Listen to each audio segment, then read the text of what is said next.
말씀은 요한복음 1장 35절부터 42절까지 말씀입니다. 제가 봉독하여 드리겠습니다.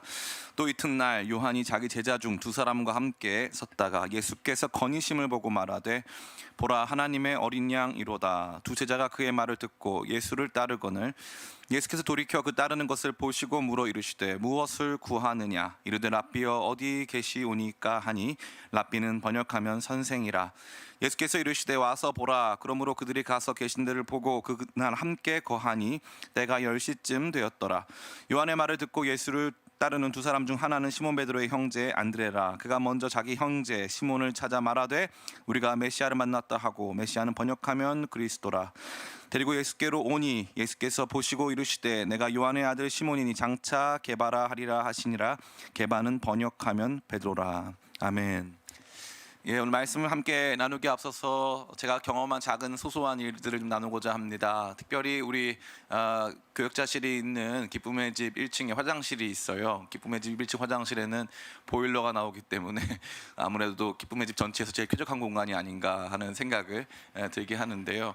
제가 주중에 이제 화장실에 들어갔는데 거기에 이제 우리 장례수 전도사님이 이렇게 늘 이렇게 죽지 않도록 그나마 생명을 주시려고 이렇게 놔두신 화분이 있습니다. 가지밖에 남지 않은 그 화분인데요. 그 화분에서 꽃이 폈더라고요. 빛도 들지 않는 그곳에, 빛도 들지 않는 그곳인데 춥지 않게 보호해주고 또 이렇게 어느 정도 시간이 지나면서 계절이 바뀌는 것을 어떻게 아는지는 모르겠지만 그 가지에도 꽃이 피는 것을 보고 제가 사진을 찍고 너무 큰 감동을 받았습니다. 오늘 우리 가운데 펼쳐진 이 시간들, 코로나19라고 하는 시간이 벌써 1년이 지났습니다. 1년 동안 우리는 정말 사방이 꽉 막힌 것만 같은 시간들을 보내야 했고, 어둡고 캄캄한 방 안에 갇혀 있는 것만 같은 시간들을 보내야 했습니다. 그러나 시간이 지나고 또 우리가 잘 버텨서 생명을 유지하면 언젠가 반드시 꽃이 피는 것입니다. 우리의 삶도 또 우리의 영혼도 그러한 아름다운 꽃으로 충만해질 날들이 머지않았음을 여러분에게 먼저 전에 꼭 말씀드리고 싶었습니다. 여러분 가운데 그러한 살아남의 역사 넘치기를 간절히 바랍니다. 살아나리라. 여러분의 삶에 그러한 고백이, 그러한 선포가 늘 함께하길 원합니다. 우리는 지난주 예수님을 만나다라는 제목을 통하여 세례 요한이 예수님을 만나고 예수님을 증언하는 내용에 대해 생각해 본 바 있습니다. 세례 요한은 예수님이 세례받으러 나오심을 보고 보라 세상 죄를 지고 가는 하나님의 어린 양이로다라고 고백했으며, 그가 나보다 먼저 계신 존재다라고 고백했고, 그가 성령으로 세례 주시는 분이시다, 또한 그가 하나님의 아들이시다라고 강력하게 증언하였습니다. 그러나 정작 세례 요한의 증언을 듣고 예수님을 따라 나선 사람은 두 사람에 불과하였습니다. 오늘 말씀은 그러한 두 사람, 다시 말해 세례 요한의 증언을 듣고 예수님을 따라 나선 세례 요한의 전 제자, 그리고 나중에 예수님의 제자가 된 두 사람에 관련된 이야기입니다. 물론 여러분 잘 아시겠지만 이 두 사람의 이야기는 단순히 이 두 사람의 이야기로 그치는 것이 아니라 실상 우리 모든 신자들의 이야기라고 할 수 있습니다. 그렇다면 예수님을 따라 나선 이들에게는 어떠한 일들이 있었을까요? 또 그들이 어떠한 체험을 통해서 예수님을 어떻게 알고 고백하고 그 안에서 어떠한 모습으로 변화되었을까요? 오늘 말씀을 통해서 함께 생각해 보기를 원합니다. 우리는 차근차근 예수님께서 이들을 바라보시면서 했던 말들, 또 이들이 예수님께 구했던 말들을 같이 생각해 보면서 정말 중요한 영적 메시지들을 얻기를 원합니다.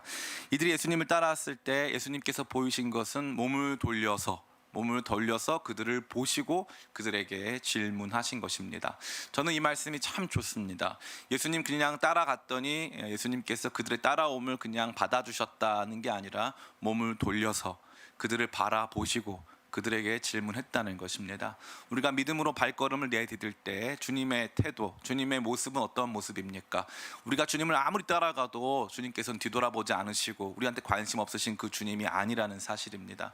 주님을 따라 나서면 주님이 돌아서시면서 우리를 보시면서 도리어 우리에게 먼저 질문해 주시는 그런 주님이시라는 사실을 먼저 이 말씀은 잘 보여주고 있습니다.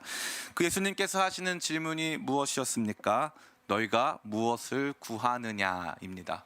너희가 무엇을 원하느냐가 아니라 무엇을 구하느냐. 여기 구하다라는 것은 헬라어로 제테오라고 하는데, 이 제테오는 구하라 그리하면 너에게 주실 것이요 할 때 바로 그것입니다. 구하는 것은 추구하는 것이죠. 그것에 대해서 갈구, 갈망, 요구하는 것을 의미하는 것입니다. 정작 우리가 진짜 원하는 것, 진짜 갈망하는 것, 나를 만나서 얻고자 하는 그 목표점, 네가 정말 원하는 그것이 무엇이냐라고 예수님께서 질문하고 있는 것이죠. 이 질문에는 정말 많은 메시지가 담겨 있습니다. 왜 나를 따라 나섰느냐, 나를 통해서 궁극적으로 원하는 것이 무엇이냐 같은 모든 것들을 총체적으로 던지고 있는 질문이라고 할 수 있습니다. 그때 이들의 답변이 무엇입니까? 이들은 이 질문을 도리어 질문으로 받아치면서 예수님께 말씀하고 있어요. 뭐라고 합니까? 랍비여 어디 계십니까? 이거 너무 중요한 질문이 아닐 수 없습니다. 갑자기 어떤 사람들은 예수님이 갑자기 뒤돌아서 물어보시니까 할 말이 없어가지고 어디 계세요? 이렇게 주소가 어디세요? 어디로 가고 계신가요? 이렇게 이제 물어보는 것 같은 생각이 있을 텐데요. 요한복음 전체를 읽어보면 요한복음은 그런 인상이 전혀 없습니다. 요한복음은 굉장히 심오한 대화들, 굉장히 심오한 내용들로 점철되어 있기 때문에 정작 이들이 받은 질문도 굉장히 거국적인 질문이었고, 뿐만 아니라 이들이 예수님께 도리어 돌려드린 질문, 랍비여 어디 계십니까? 라고 하는 이 질문 역시도 실로 엄청난 질문이라 할 수 있는 것입니다. 여기에는 요한복음의 또 하나의 신비로운 주제가 담겨 있기 때문이죠. 그것은 바로 무엇입니까? 거하다라는 것이죠. 거하다. 여기 어디에 계십니까는요, 그냥 어디에 계시냐, 어디 있느냐를 묻지 않고요, 어디에 거하십니까를 물어본 단어입니다. 헬라어로 메노라고 하는데, 요한복음에서는 이 거하다라는 단어가 너무너무 중요하게 등장해요. 이 메노라고 하는 단어는 무려 이 신약성경 전체에서 122번 등장하는데, 그 중에 33번이 요한복음에 등장합니다. 대략 4분의 1이 넘는 수치죠. 25%가 넘는 수치가 요한복음에만 등장하는 것입니다. 이게 다른 복음서 비교하면 더 극명한 차이를 보이는데요. 이 메노라고 하는 단어, 다시 말해 거하다라고 하는 단어는 마태복음에서는 딱 3번, 마가복음에서는 딱 2번, 복음서 중에 가장 긴 누가복음에서는 딱 6번만 등장합니다. 그런데 요한복음은 33번 등장하는 거죠. 그러니까 그만큼 이 거하다라고 하는 의미가 우리가 생각하는 것 이상인 것을 의미하고 있는 것입니다. 이것을 제일 잘 보여주는 부분은 바로 이 요한복음 15장 4절부터 7절이 되겠습니다. 제가 읽어드리겠습니다. 요한복음 15장 4절부터 7절입니다. 내 안에 거하라, 나도 너희 안에 거하리라. 가지가 포도나무에 붙어 있지 아니하면 스스로 열매를 맺을 수 없음 같이 너희도 내 안에 있지 아니하면 그러하리라. 나는 포도나무에 너희는 가지라. 그가 내 안에, 내가 그 안에 거하면 사람이 열매를 많이 맺나니 나를 떠나서는 너희가 아무것도 할 수 없음이라. 사람이 내 안에 거하지 아니하면 가지처럼 밖에 버려지나니 사람이 그것을 모아다가 불에 던져 사르느니라. 너희가 내 안에 거하고 내 말이 너희 안에 거하면 무엇이든지 원하는 대로 구하라. 그리하면 이루리라. 아멘. 여기에 얼마나 많은 이 거하라라는 단어가 등장합니까? 제가 이 거하라를 다 찾아서 읽어드리면 여러분이 훨씬 이해가 쉬울 텐데, 그 중에 제일 극명하게 이 거하다라고 하는 단어의 의미를 보여주는 부분만을 다루었습니다. 이 거하다라는 것은요, 실제적으로는 존재적 의존을 말하는 거예요. 다시 말해서 그 안에서 살아야만 하는, 그 안에서 들어가서 존재할 수밖에 없는, 마치 이 나무가 그 뿌리를 땅에 놔야 되는 것처럼, 뿌리가 땅에 있어야지만 자랄 수 있는 것처럼, 가지가 나무에 붙어 있어야지만 이 열매를 맺을 수 있는 것처럼, 이 거하다라고 하는 단어 역시도 뗄래야 뗄 수 없는 성격, 그래서 이 상호 의존적인, 상호 침투적인, 완전히 서로가 서로에게 결합된 상태를 보여주고 있는 거죠. 그러니까 다시 한번 이 질문으로 돌아가 보자면, 제자들이 주여 어디에 거하십니까? 라고 하는 것은 1차적으로 아주 직설적으로, 표면적으로는 예수님이 어디에서 지금 살고 있느냐도 뜻할 수 있지만, 동시에 예수님이 어떠한 생각, 또한 어떠한 신학, 어떠한 존재적인 의존을 하고 있느냐, 어디에 계신 분이시냐, 어디로부터 비롯된 분이시냐라고 하는 총체적인 질문이 될 수 있는 것입니다. 이들의 이러한 질문에 대해서, 이 엄청난 질문이죠. 어디에 거하십니까? 당신은 어디에 잇대어 있습니까? 어떤 것에 의존하십니까? 어디서부터 오신 분이십니까? 라고 하는 이 엄청난 질문 앞에 예수님이 주신 답변이 너무 흥미로워요. 뭡니까? 와서 보라. 여기에서 제가 진짜 큰 충격을 받았어요. 와서 보라. 그러니까 예수님이 어디에 거하시느냐, 예수님이 어디 학파냐, 예수님이 또 어디 분파냐, 예수님의 신학적인 성향은 어떠냐라고 하는 이 지적 통찰이 아닌 와서 보라. 와서 보라. 나와 함께 머물면서 나를 봐라. 나를 봐라. 너무나도 놀라운 질문이 아닐 수 없는 것입니다. 답변이 아닐 수 없는 것입니다. 예수님 어디에 계십니까? 예수님 어떤 분이십니까? 그러니까 이 제자들이 원했던 건요, 실제적으로는 진짜 예수님 한 분이 어떠한 분이신가에 대한 이 궁극적 질문을 던진 거예요. 그것에 대해서 예수님의 답변은 와서 봐라 이거예요. 와서 봐라. 와서 봐라. 그저 말로 설명하고 글로 설명하는 것이 아니라 와서 보라는 것입니다. 그분을 만나고 체험하고 그 안에서 같이 머물게 될 때야 비로소 예수님을 온전히 이해할 수 있기 때문에 예수님께서는 그들을 향해서 놀라운 초청으로 초청하고 있다는 것이죠. 그리고 그들은 실제로 그렇게 합니다. 여기 보니까 뭐라고 되어 있습니까? 그들이 10시까지 그렇게 했다고 되어 있어요. 같이 한번 우리 읽어보겠습니다. 39절입니다. 시작. 예수께서 이르시되 와서 보라. 그러므로 그들이 가서 계신 데를 보고 그날 함께 거하니 때가 10시쯤 되었더라. 아멘. 가서 계신 데를 보고 그날 함께 거하니, 함께 있으니가 아니죠. 함께 거하니, 예수님의 거하시는 그곳에 그들도 거하게 됐죠. 그러면은 몇 시까지? 10시. 10시는 오후 4시를 의미합니다. 오후 4시까지, 그러니까 하루 종일을 의미하는 거예요. 하루 종일 예수님과 함께 거했다라는 것입니다. 그리고 나서 하루 종일 예수님과 함께 거하고 나서 그들이 경험하게 된 것은 무엇입니까? 안드레가 움직이기 시작하죠. 베드로에게 갑니다. 이 베드로를 그냥 베드로를 만났다가 아니에요. 여기 보니까 베드로를 찾았다고 되어 있어요.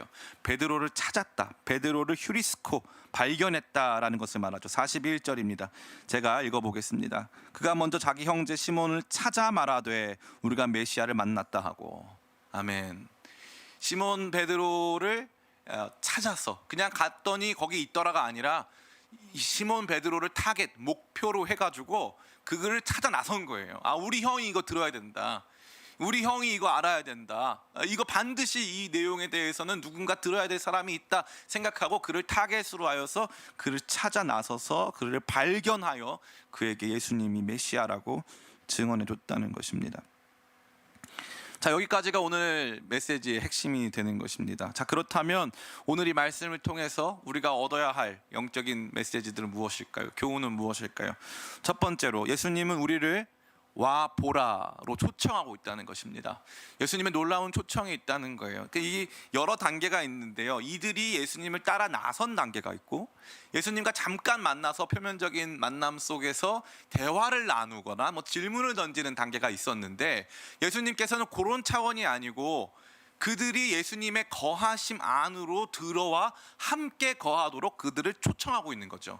와서 보라고, 와서 보라고, 들어오라고 초청하고 있는 것입니다. 단순한 지적 통찰을 넘어서 그분이 원하시는 자리까지, 그분이 계신 그 자리까지 나가고 있다는 것입니다. 예수님의 첫 번째 질문이 이러한 그들을 더 심오한 세계로 이끌고 있었다는 것입니다. 이것이 바로 그들의 랍비였던, 선생님이었던 예수님께서 보이신 가장 중요한, 그들이 예수님을 이해할 수 있는 가장 중요한 행동이었다는 것이죠. 다시 말해 예수님의 신앙 교육은 무슨 교육? 와 보라 교육, 들어와라 교육. 예수님의 신앙 훈련은 어떠한 훈련? 와 봐라, 들어와 봐라 훈련이 되는 것입니다. 최근 저희 이 집에 같이 있는 우리 윤빛나라 자매가 운전을 배우기 시작했어요. 근데 운전을 배우다가 요즘에 전 너무 놀라운 게 많더라고요. 이렇게 운전 연수를 해주시는 분이 따로 계시더라고요. 그래서 그분을 불러서 이제 운전 연수를 했습니다. 처음엔 너무너무 두려워하더라고요. 근데 이게 운전이라는 게 말로 설명이 됩니까? 안 됩니까? 안 되죠. 일단 핸들을 잡고 발로 악셀을 밟아 봐야 그때부터 느낌이 오는 것입니다. 백날 뭐 힘을 어떻게 조절해라 다 필요 없어요. 일단 가면은 이제 그때부터 자기가 이제 운전대를 잡고서야 비로소 그 세계에 입문하는 것입니다. 비단 운전 문제를 떠나서요, 자전거 탈 땐 또 어떻습니까? 어린아이들이 처음 자전거를 탈 때 이게 어떻게 동시에 균형도 잡으면서 앞으로 나가는지에 대해서 부모가 책을 읽어줍니까? 설명을 해줄 수 있습니까? 그럴 수가 없습니다. 그 세계 안으로 들어가야 하는 것입니다. 그 세계 안으로 들어가야 되는 것이죠. 예수님께서 보이신 신앙교육, 예수님에 대한 깊은 이해를 더하는, 예수님을 확신하게 되는 이 신앙교육의 핵심이 뭐냐 하니까 와서 보라라고 하는 이 위대한 초청입니다. 와서 보는 거예요. 들어가 보는 거예요. 제가 제일 안타깝게 생각하는 게 무엇이냐면, 많은 분들이 이 표면적인 이미지로 모든 것들을 평가할 때가 참 많습니다. 그러니까 이 기쁨의 교회 같은 경우도 유튜브 통해서 보니까 이런 교회겠거니라고 생각하는 거죠. 또 어떤 다른 교회도 마찬가지입니다. 이 목사님은 저런 분이시겠거니라고 생각하는 거죠. 근데 예수님께서는 그런 피상적이고 표면적인 삶에 우리의 신앙이 멈춰서는 안 된다고 말하고 있는 거죠. 진짜 참 신앙은 무엇이냐? 와서 보는 거예요. 와서 보는 것입니다. 목사님, 그러한 면에서 참 안타까워요. 지금 이 대면 예배가 없다는 사실, 와서 봐야 하는데, 물론 맞습니다. 그러나 확실한 것은 이 와서 봄은 신앙이라고 하는 예수님을 우리의 메시아로 여길 수 있는 그 단계로 나아가는 모든 과정에 있어서 예수님 안으로 들어가는 거예요. 예수님을 더 깊이 알므로, 그분을 더 깊이 만남으로, 그 세계 안으로 일단 들어가서 와서 봐야 한다는 것을 의미하는 것입니다. 사랑하는 성도 여러분, 한국교회의 문제가 어디에 있다고 생각하십니까? 한국교회의 문제는 저는 말에 있다고 생각해요. 말. 이 말은요, 굉장히 문제가 많아요. 말은 실체가 아닌데 사실 실체를 만들거든요. 그래서 이 말이 굉장히 많아요. 우리가 한국교회가 어떻다 저떻다 말이 많고 이래라 저래라 말이 많습니다. 그러나 정작 어떤 교회가 됐건, 어떤 목사님이 됐건, 어떤 성도가 됐건, 어떤 공동체가 됐건, 어떤 운동이 됐건, 많은 말이 아닌 와서 봐라, 와서 봐라, 이 한마디로 정리가 될 수 있다면, 이 한마디로 모든 것이 납득이 될 수 있다고 생각한다면 얼마나 좋을까? 기독교 신앙이 무엇이냐? 와서 보세요. 와서 보세요. 예수님께서 그 초청하고 계시는 거죠.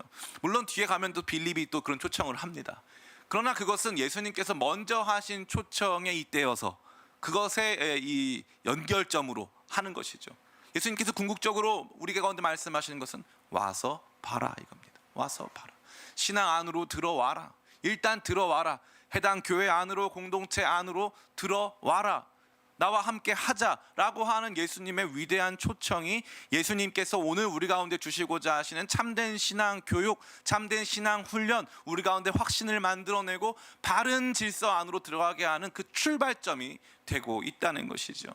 저는 여러분이 예수님의 이 초청을 들으시길 간절히 바랍니다. 한 10여 년 전부터 울려 퍼지기 시작한 단어입니다. 가나안 성도. 이 가나안 성도 뒤로 하면 안 나가 성도잖아요. 이제 교회 안 나가, 나 교회 안 나간다, 이렇게 하는 이제 분들이죠. 이 가나안 성도분들 안에 있는 상처를 제가 모르지 않습니다.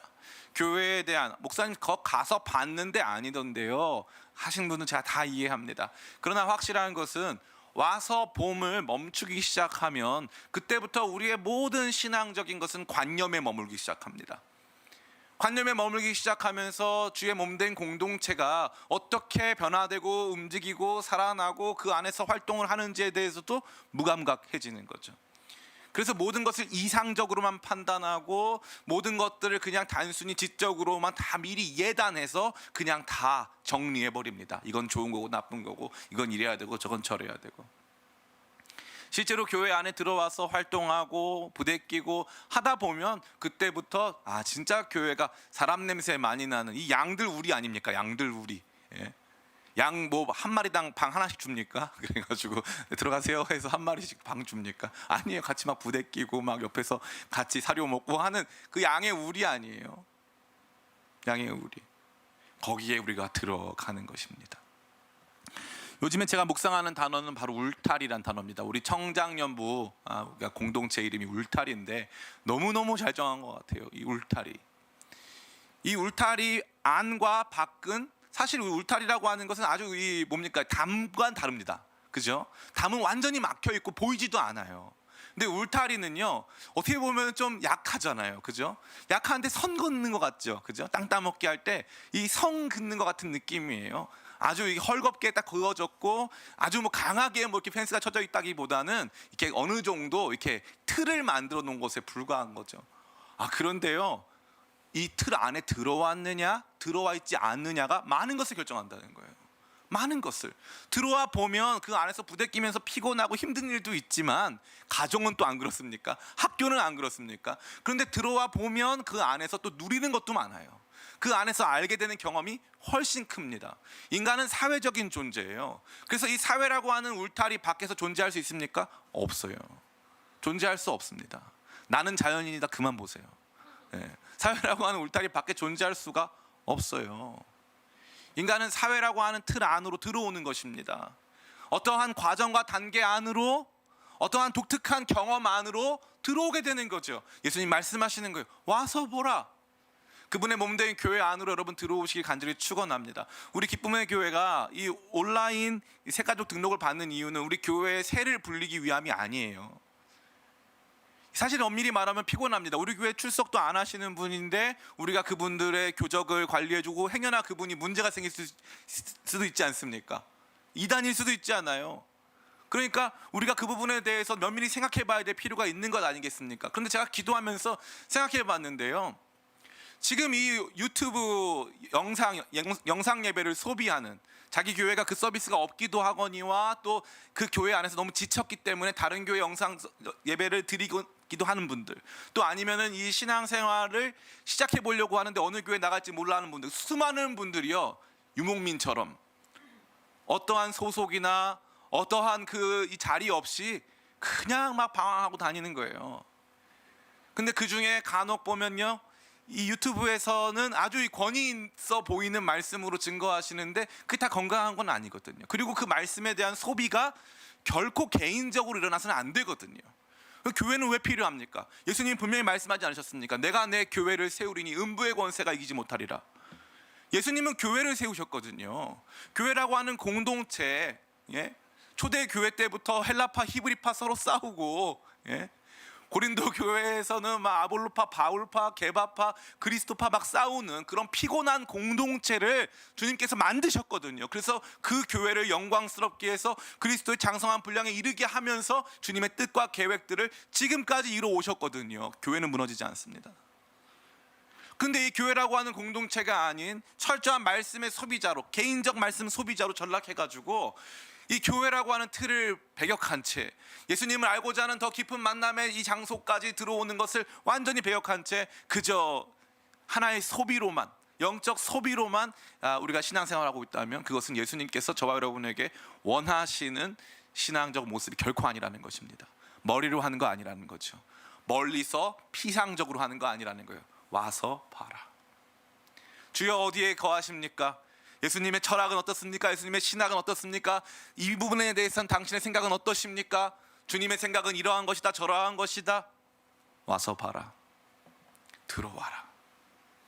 주님의 위대한 초청이 저와 여러분을 우리가 있는 삶의 바운더리, 우리가 있는 삶의 경계선을 넘어서서 예수님 안으로 초청하고 있는 것입니다. 그와 같은 모습으로 이제 와서 보는, 예수님을 더 깊은 차원으로 만나드리는 우리가 되기를 예수님의 이름으로 축원합니다. 두 번째입니다. 두 번째 이 말씀이 보여주고 있는 영적 메시지는 예수님과 함께 거함이 예수님의 메시아 되심을 확신하게 한다는 것입니다. 예수님과 함께 거함. 오늘 설교 제목이 뭐죠? 랍비와 메시아입니다. 이 랍비라고 하는 단어가 요한복음에서 나쁘게 쓰이지 않았습니다. 심지어 이 뒤에 보면은 1장 49절에 나다나엘이 당신은 이스라엘의 임금이시고 하나님의 아들이십니다라고 고백할 때 이 뭐라고 하냐면은 주여라고 안 하고 랍비여라고 하거든요. 랍비여 이렇게 하거든요. 그리고 부활하신 예수님을 향해서 라보니는 이 랍비의 더 존칭어 혹은 랍비를 더 애착있게 부르는 이름입니다. 그러니까 랍비가 요한복음에서는 그렇게 나쁜 의미로 쓰이지는 않았어요. 일상어라는 거죠. 당시에 이 영적 지도자들과 제자들 사이에서 서로 호칭할 때, 그 선생님들을 부를 때 하는 명칭이 랍비라는 것이에요. 랍비. 근데 이 랍비가 주로 이제 가르치는데, 랍비와 주로 생활을 같이 하긴 하죠. 그러나 이 랍비의 가르침이나 랍비의 사상이나 랍비의 율법 해석들을 받아들이는 가운데서 예수님께서는 아까 말씀드린 대로 와서 보라고 했고요. 거기 보니까 와서 받고 특별한 시간을 함께 했다는 거예요. 때가 10시쯤 되더라 하는 시간까지 함께 했다는 거죠. 그 시간을 쭉 함께 해가면서 서로가 서로에게 거하는 존재가 된 거죠. 예수님은 그들과 함께 거하시고 그들은 예수님과 함께 거하는 그 거함, 서로가 서로 가운데 거하는 그 시간들이 늘어나면서 이들이 그 다음에 보여주는 모습은 무엇입니까? 바로 예수님이 메시아다라고 확신하게 되는 거죠. 예수님이 메시아다라는 놀라운 확신이 예수님과의 거함 속에 있었다는 것입니다. 예수님의 이 부분은요, 우리 모두로 하여금 많은 것을 생각하게 하는 거예요. 신앙의 핵심은 와서 보고 더 깊은 확인을 하는 것인데, 그 깊은 확인을 하고 딱 멀어지는 게 아니에요. 깊은 확인을 하고 나서 어떤 일이 발생하냐면은 의존성이 생기는 거예요. 어떤 의존성? 주님과의 의존성. 그 의존성은 무엇이며 단순히 어려운 일 부탁하는 의존성이 아니고 존재적 의존성이 생기는 거예요. 그분이 없이는 나를 설명할 수가 없고 나의 삶 전체가 그분과 잇대어 있기 때문에 완전히 결합된, 완전히 통합된 상태라는 거죠. 그분과 나를 딱 찢어놓는 순간 큰일 나는 거예요. 그런 존재할 수가 없는 게 되는 거죠. 그 완벽한 연합이 함께 거함 속에 이루어지고 있는 거예요. 그런데 이 거함이 바로 이 확신을 만드는 거예요. 믿음을 만드는 거예요. 거하지 않으면 열매가 나타날 수 없어요. 함께 거하지 아니하면 변화가 일어날 수 없다는 것입니다. 이것은 무엇을 보여줍니까? 우리의 신앙에 있어서 주님과 함께 보내는 시간, 주님과 함께 누리는 공간, 주님을 경험할 수 있는 최소한의 내가 주님 가운데 거하고 있다라고 확신할 수 있는 그러한 어떠한 이 따로 떼어놓는 것이 있느냐 하는 것이죠. 너무나 중요한 거예요. 이거 마치 뭐와 같냐면 공부를 안 하는데 시험 성적을 잘 맞고 싶어하는 그런 우리 모두 그 우리 마음이거든요. 공부 안 하는데 성적 맞을 때는 잘 맞아야 돼요. 평상시에 운동 안 했는데 건강검진 받을 때는 내 몸은 좋은 상태여야 되는 거죠. 제가 그거 정말 많이 경험했어요. 제가 예전에 이 관리라는 걸 모르고 산 사람이에요. 관리. 내일은 없다. 제 삶의 목표였기 때문에 내일은 없다. 오늘만 산다. 막 해가지고 열심히 살았는데 이 관리를 안 하니까 막 문제가 많이 생기더라고요. 처음 알았어요. 그래서 제가 매번 저희 어머니랑 나누는 대화가 뭐냐면은 사람이 아무리 골골대고 힘들어도 문제는 뭐냐면 언제 죽을지를 몰라요. 그러니까 언제 죽느냐가 문제가 아니라 언제까지 살 것이냐가 문제더라고요. 언제까지 살 것이냐. 혹시 내가 이 골골거리는 상태로 120살까지 살 수도 있잖아요. 그럼 문제가 커지는 거예요. 준비할 게 많아지는 거죠. 내 인생을 내가 잘 몰랐던 거예요. 앞으로 어떤 일이 펼쳐질지 난 몰랐던 거죠. 그런데 시간이 가면 갈수록 그걸 깨닫게 되는 거예요. 그러면 우리 영적 생활에 있어서의 관리, 우리 영적 생활에 있어서의 준비, 영적 생활에 있어서의 아주 중요한 활동이 뭐냐면 거함이에요. 거함. 그분과 함께 거함, 따로 시간을 내서 기도하는 거, 주의 말씀 가운데 차분히 거하는 거, 잠깐 스마트폰을 내려놓고 주님의 임재 안에서 잠깐 거하고 생각하고 묵상하는 거. 아니 하다못해 요가 배우는 시간에는 그거 할 수 있거든요. 하다못해 이 PT 받는 시간에는 그거 할 수 있거든요. 그런데 하나님과의 거함을 하려고 하면은 너무 5-5분도 길어. 하나님과의 거함, 예수님과의 함께 거함. 왜냐하면 그분이 원하시는 것은 와서 봄. 그러니까 와서 봄이라고 하는 것은 더 깊은 차원의 인식을 말하는 것이고, 거함은 그 깊은 차원의 인식만 하려는 게 아니에요. 그러니까 목적이 와서 보라는 것은 확인하라는 것인데, 거함은 목적이 있는 게 아니잖아요. 같이 있자는 거잖아요. 같이 있자. 메시아로서의 확신을 얻기 위해 같이 있자가 아니라 같이 있자는 거예요. 같이 있는 게 목적이라는 거예요. 같이 있는 게.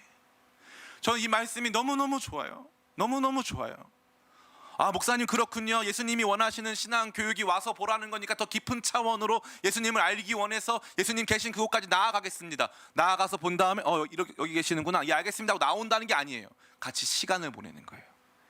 같이 그 공간에서 머물러 있는 거예요. 같이 그 공간에서. 저희 어머니가 예전에 기도원을 하실 때 기도하러 오시는 분들은 늘 문제가 많으시잖아요. 그죠? 많은 분들이 오셨어요. 정말 많은 분들이 오셨어요. 많은 분들이 오면은 제가 이제 가끔 그 기도회에 참석하면은 저희 어머니가 이제 어떤 분을 기도해 주신 다음에 21일 정도 기도를 해보라고 이렇게 말씀을 조언을 해주세요. 그럼 제가 이제 집에 가면서 맨날 태우고 모셔다 드리니까 집에 가면서 어머니 무슨 점쟁이세요? 맨날 21일을 기도하래. 내가 맨날 그래요. 그러면 어머니가 이렇게 말씀하세요. 아주 지혜로우신 분이신데 21일을 기도하라는 것은 무슨 신학적 뜻이 있는 것도 아니고 당신이 하나님께로부터 받은 계시도 아니라는 거예요. 21일을 기도하라는 거는 경험적으로 내가 수십 명, 수백 명 사람을 만나봐서 이렇게 함께 이 기도 생활을 해보니까 사람이 한 21일쯤 매일 나와서 기도하면 변화가 되더라. 빅데이터예요, 빅데이터. 사람이 21일쯤 밤마다 맨날 올라와가지고 울면서 가슴 치고 기도하다 보면은 주님이 만나주시더라는 거예요. 근데 어떤 사람은 거의 준비가 된 상태로 정말 마음이 소망과 따뜻함을 가지고 나오는 사람들은 한 일주일만 해봐라 이러면 금방 되는데, 어떤 사람들은 이 문제에 짓눌려 있는 분들은 해보니까 한 21일쯤 나와서 전적으로 자기를 구별해서 직장 갔다가 딴 데 안 가고 기도하러 와가지고 막 기도하다 보면 변화가 된다는 거죠. 그게 뭡니까? 거하다라는 거예요. 그냥 거하는 거예요. 그 시간을 따로 내서 주님과 함께 거하는 거예요. 주님과 함께하는 이 고요한 시간, 그 주님과 함께하는 그 고요한 시간, 그냥 그 시간이 우리에게는 너무너무 필요한 거예요.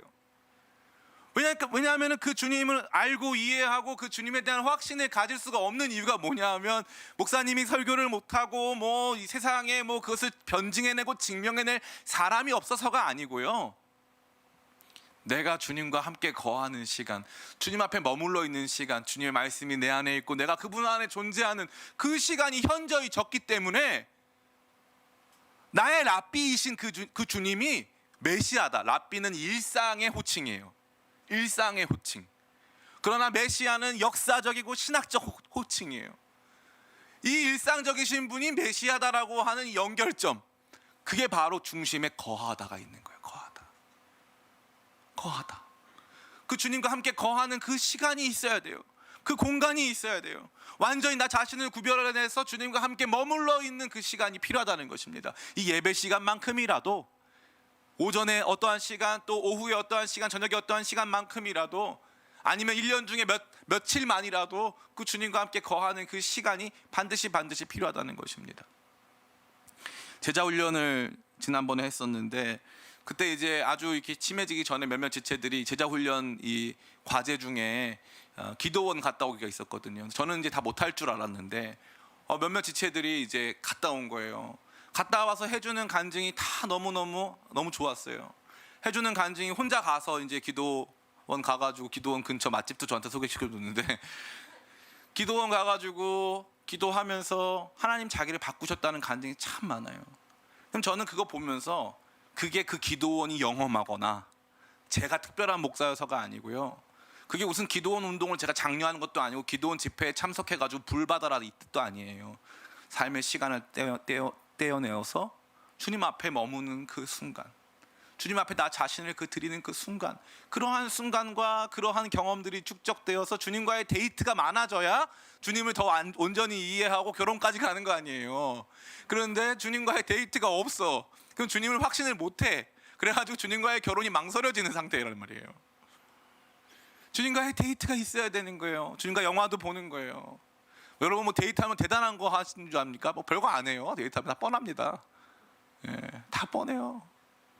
근데 그러한 시간들을 통해서 서로를 알아가고 이해하는 거예요. 데이트 해가지고 너의 직장 생활, 너의 경제관념, 너의 국가관, 너의 신학 이런 거 검증합니까? 몇 점? 그렇군요. 네, 알겠습니다. 인터뷰해요? 아니죠. 같이 시간을 보내는 거예요. 같이 시간을 보내는 거. 그러한 영원한 사귐, 그러한 위대한 사귐이야말로 우리를 예수님이 메시아다라고 하는 놀라운 확신으로 이끌고 있는 거예요. 이거 무슨 엄청난 신학적 변증 때문이 아니에요. 예수님이 메시아다라는 것은요, 제가 보니까 살면서 느끼는 게 뭐냐면은 과거에 있던 성도들이 오늘 우리가 생각하고 누리는 것만큼 엄청난 신학적 지식을 누리지는 못했습니다. 이 전남 영광 지역에 가보면요, 그 당시 순교하신 분들이 굉장히 많아요. 굉장히 많은데 그분들이 이 공산당들이 와가지고 예수님 부인하면 살려준다고 했는데 그 사람들 다 부인 안 하고 같이 이렇게 묶여가지고 그 바다에 수장되잖아요. 바다에 수장되는, 바다에서 막 칼로 찌르고 막 총으로 쏴가지고 다 죽여가지고 거기에 엄청나게 많은 순교자들 한 가정이 다 죽고 막 그렇습니다. 그러면 그분들이 너무 똑똑하고 그분들이 학식이 아주 대단한 분들이고 그분이 예수님에 대한 어떤 지식이 더 확고하기 때문에 아니에요. 그분들 날마다 기도하고 예배하고 주님 안에 사니까 나를 구원하신 그 주님을 내가 배반할 수 없습니다 라고 하는 주님과의 더 깊은 경험과 교제의 감격이 그들에게 확신을 준 것이지, 뭐 엄청난 이 신학적인 사실들이, 신학적인 진리들이 그분들에게 확신을 주는 게 아니라는 거죠. 백날 아무리 옳은 말 해도 내가 하나님과의 교제가 없으면 그게 안 되는 거예요. 전 여러분들 이 기간이야말로 여러분 자신이 여러분의 삶의 시간을 떼어내고 공간을 떼어내어 하나님과 함께 거하는, 예수님과 함께 거하여서 그분을 알게 되는 복된 기회가 되기를 간절히 소원합니다. 마지막 세 번째, 예수님과의 이러한 깊은 교제, 예수님 안에 거함이 그들을 증인으로 만들었다는 사실이에요. 자기 스스로가 예수님이 메시아다라는 것을 아는 것에 그치지 않았죠. 여기 보니까 이 안드레가 자기 형을 찾아갑니다.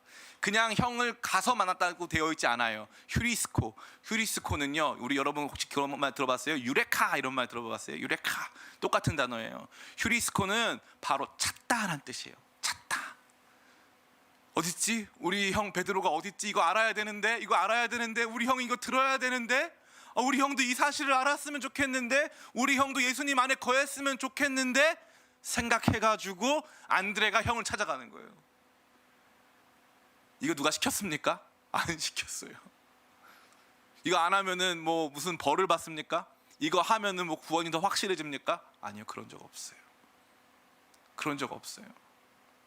주님과 함께 거하는 그 시간이 깊어졌고 그 주님과 함께 거함 속에서 그가 얻게 된 성령으로부터 비롯된 놀라운 믿음으로 말미암아 그가 받게 된 확신이 그를 예수님이 메시아라고 생각하게 했고 믿게 했고 알게 했고 뿐만 아니라 증거하게 했다는 거예요.